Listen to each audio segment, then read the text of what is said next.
आज की कहानी हमें पिशावर से एक बहन ने भेजी है। आइए उन्हीं की ज़बानी इस खौफनाक वाक़ये को शुरू करते हैं। मेरा नाम नादिया है। मेरा ताल्लुक पिशावर के एक छोटे से इलाके से है। ये जो वाक़या मैं सुनाने जा रही हूँ, ये मेरे साथ 2015 में पेश आया। आज भी जब मैं ये सब याद करती हूँ, तो मुझे लगता है जैसे वो सब कल की बात हो। जैसे वो घर, वो कमरे, वो खामोशियाँ अभी तक मेरे अंदर कहीं जिंदा हों। मैं अपने वालिदैन की इकलौती औलाद थी। अब्बू सरकारी नौकरी में थे। अम्मी सादा सी घरेलू औरत, सारा दिन घर के काम, मोहल्ले की बातें, रिश्तेदारों की खैर खबर। मैंने 12वीं तक पढ़ाई की। इसके बाद घर में ही रहती थी। सुबह अम्मी के साथ नाश्ता, दोपहर को कभी कपड़े, कभी बर्तन, कभी छत पर जाकर पौधों को पानी देना। जिंदगी सीधी थी, महदूद लेकिन महफूज। जब मेरी उम्र 20 साल हुई तो घर में रिश्तों की बात शुरू हो गई। पहले मैं डर जाती थी, दिल घबराता था, लेकिन अम्मी कहती थीं कि ये सब लड़की की जिंदगी का हिस्सा है। कुछ महीनों बाद हमारा रिश्ता हमारे ही दूर के रिश्तेदारों में तय हो गया। लड़के का नाम कामरान था। दरमियाना कद, कमगो, आंखों में अजीब सी संजीदगी। किसी प्राइवेट कंपनी में नौकरी करता था। कामरान के घर में काफी लोग थे। 2-3 भाई, 2 बहनें। एक बहन की शादी हो चुकी थी, दूसरी अभी घर में थी। शुरू में सब ठीक लगा। शादी सादगी से हो गई। मैं नए कपड़ों, नए कमरे, नए लोगों में आ गई। शादी के इब्तिदाई महीने ठीक गुजरे। मैं कोशिश करती थी कि सबको खुश रखूं। सास से कम बात, ससुर का एहतराम, नंद और भाभी के सामने खामोशी। लेकिन आहिस्ता आहिस्ता माहौल बदलने लगा। कामरान की बहन और एक भाभी दोनों का रवैया मेरे साथ अजीब सा हो गया। बात बात पर टोकते, छोटी छोटी बातों को बढ़ा देती। कभी कहती, तुमने सालन में नमक कम डाला है, मैके में ऐसे ही सिखाते हैं क्या?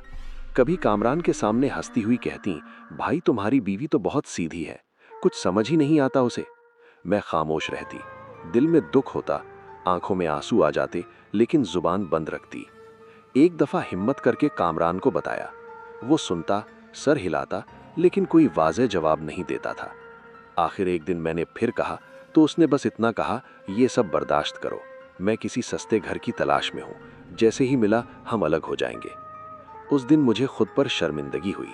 लगता है जैसे मेरी वजह से वो अपने घर वालों से दूर जाना चाहता है। लेकिन ये बात अब सबको पता चल गई थी। इसके बाद तो जैसे मुझे खुली इजाजत मिल गई हो। ताने, इल्जाम, बातें यही ले जो भाई को हमसे दूर कर रही हैं। वरना कामरान कभी अलग घर का सोचता भी नहीं था। तकरीबन 1 साल गुजर गया। मैंने सब कुछ सह लिया। अंदर ही अंदर टूटी रही, लेकिन किसी से कुछ न कहा।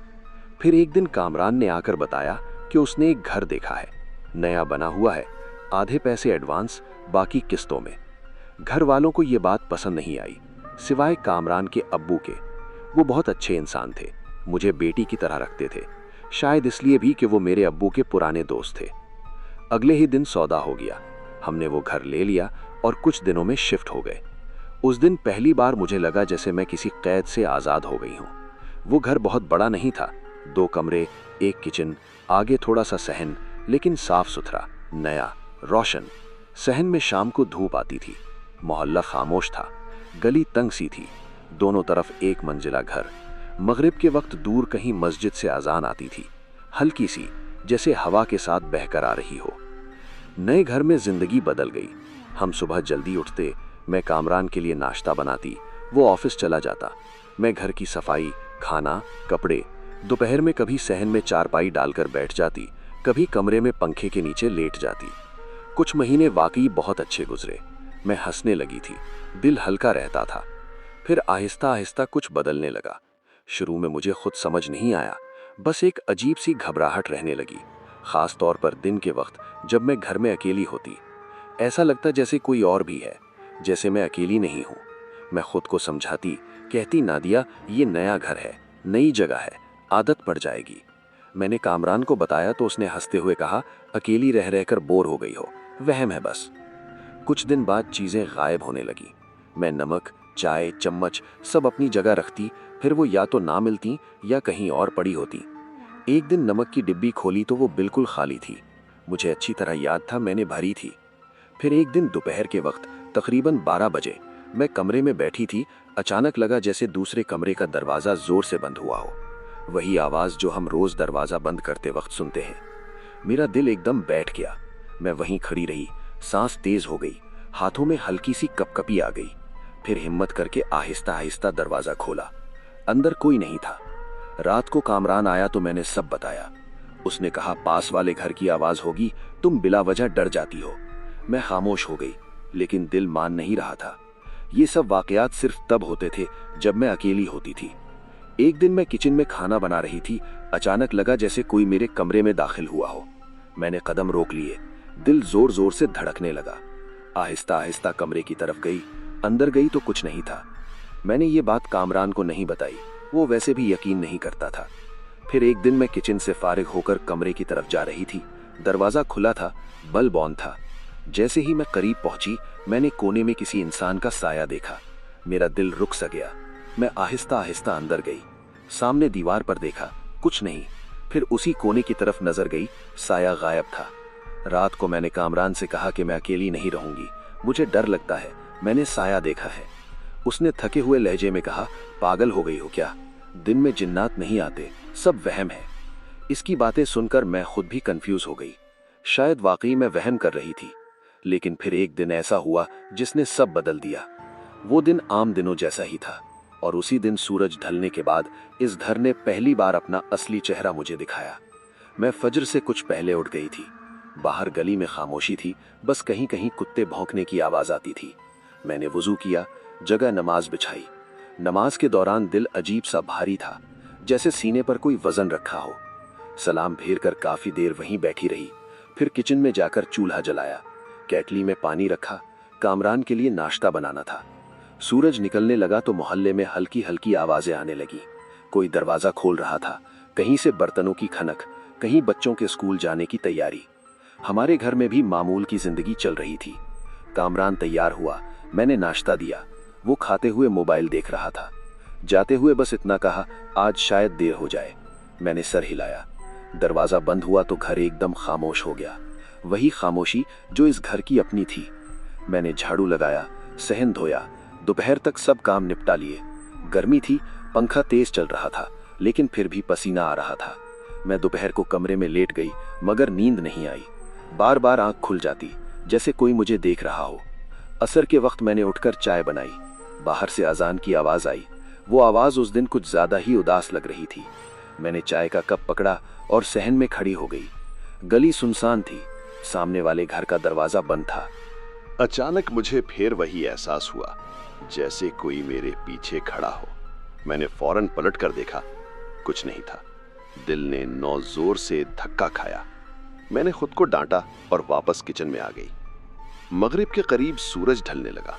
आसमान पर हल्का सा नारंगी रंग फैल गया। मैंने लाइट्स ऑन की। घर में पीली सी रोशनी फैल गई, मगर अंधेरा फिर भी दीवारों के कोनों में छुपा हुआ लग रहा था। मैं खाना बनाने की तैयारी कर रही थी। अचानक किसी काम से मुझे किचन से बाहर निकलना पड़ा। जैसे ही मैं बाहर आई, मेरी नजर खुद ब खुद कमरे के अंदर चली गई। वही कमरा, वही दीवार, और उस दीवार पर वही साया। मेरे हाथ से चम्मच गिर गया। दिल इतनी जोर से धड़का कि लगा आवाज बाहर तक सुनाई दे रही होगी। मैं वहीं खड़ी रह गई। सांस तेज हो गई, पैर जैसे जमीन में जड़ गए हों। मैं आहिस्ता आहिस्ता कमरे की तरफ बढ़ी। हर कदम भारी था, जैसे मैं किसी दलदल में चल रही हूं। दिल चाह रहा भाग जाऊं, लेकिन आंखें उसी कमरे में जमी हुई थी। जैसे ही मैं कमरे में दाखिल हुई, साया गायब हो गया। मैंने पूरा कमरा देखा, बिस्तर, अलमारी, दीवारें, कुछ नहीं था। मैंने एक लंबी सांस ली और पीछे मुड़ी, और तब मेरे सामने एक औरत खड़ी थी। मेरी चीख गले में ही रुक गई। सांस जैसे एकदम बंद हो गई हो। उस औरत का चेहरा मैं अल्फाज में बयान नहीं कर सकती। आंखें गहरी, काली, जैसे उनमें कोई रोशनी ही ना हो। चेहरा इतना बिगड़ा हुआ कि देखना मुश्किल हो रहा था, लेकिन मेरी नजरें हट भी नहीं पा रही थी। ऐसा लग रहा था जैसे किसी ने मुझे पकड़ रखा हो। जिस्म सुन्न हो गया, हाथ पैर सब बेजान। वो औरत बिल्कुल साकित खड़ी थी, न आगे बढ़ी न पीछे हटी। कमरे में अजीब सी ठंड फैल गई। पंखा चल रहा था, मगर मुझे लग रहा था जैसे ठंडी हवा मेरी हड्डियों के अंदर घुस रही हो। मैंने पूरी ताकत लगाकर आंखें बंद की और जो भी आयात याद थीं पढ़ना शुरू कर दिया। आवाज कांप रही थी, जबान लड़खड़ा रही थी, लेकिन मैं रुकी नहीं। वक्त का अंदाजा खत्म हो गया था। आधा घंटा, शायद इससे भी ज्यादा। मैं बस पढ़ती जा रही थी, आंखें बंद, जिस्म कांपता हुआ, पसीना बहता हुआ। अचानक दरवाजे की आवाज आई, चाबी घूमने की आवाज। कामरान आ गया था। उसने आवाज दी, नादिया। मैं जवाब नहीं दे सकी, आवाज ही नहीं निकल रही थी। वो कमरे में आया। क्या हुआ, ऐसे क्यों खड़ी हो? तब मैंने आंखें खोली। कमरा खाली था, वो औरत वहां नहीं थी। मेरे मुंह से टूटे टूटे अल्फाज निकले। मैंने सब कुछ बता दिया। बोलते बोलते जिस्म ने साथ छोड़ दिया। मुझे तेज बुखार चढ़ गया, सर घूमने लगा। कामरान घबरा गया। उसने मुझे बिस्तर पर बिठाया, बुखार की गोली दी। वो खुद भी सहम गया था। कुछ देर बाद मेरा बुखार थोड़ा कम हुआ, लेकिन दिल की धड़कन अभी भी काबू में नहीं आ रही थी। उसने फौरन अम्मी अब्बू को फोन किया। वो थोड़ी देर में आ गए। अम्मी ने मेरा सर अपनी गोद में रखा। उनका हाथ मेरे सर पर था, लेकिन मैं कुछ बोल नहीं पा रही थी। आंखें बंद करते ही वही चेहरा सामने आ जाता था। रात भर मुझे नींद नहीं आई। सुबह हुई तो अब्बू ने गहरी सांस लेकर कहा, यह मामला आम नहीं लगता, किसी मौलाना साहब को बुलाना पड़ेगा। उसी दिन शाम को कामरान और अब्बू मौलाना साहब को ले आए, और जब उन्होंने इस घर में कदम रखा तो घर का माहौल ही बदल गया। मौलाना साहब उम्र में 55 के करीब होंगे। सफेद दाढ़ी, सादा सा लिबास, हाथ में एक छोटा सा बैग। जैसे ही वो सहन में दाखिल हुए, मैंने महसूस किया कि हवा का रुख बदल गया है। न कोई आवाज, न कोई जुम्बिश, बस एक बोझ सा माहौल। उन्होंने सलाम किया। आवाज भारी थी मगर पुरसुकून। मैं कमरे के दरवाजे के पास बैठी थी। दिल बहुत तेजी से धड़क रहा था, हाथ ठंडे हो रहे थे।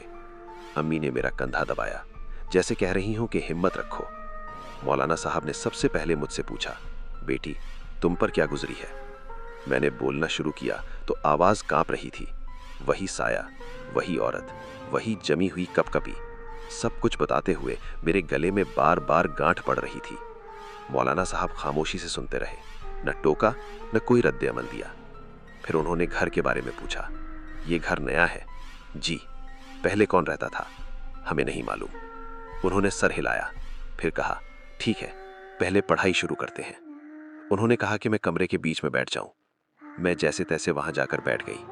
कमरे की लाइट जल रही थी, लेकिन मुझे लग रहा था जैसे रोशनी दीवारों तक पहुंच ही नहीं रही।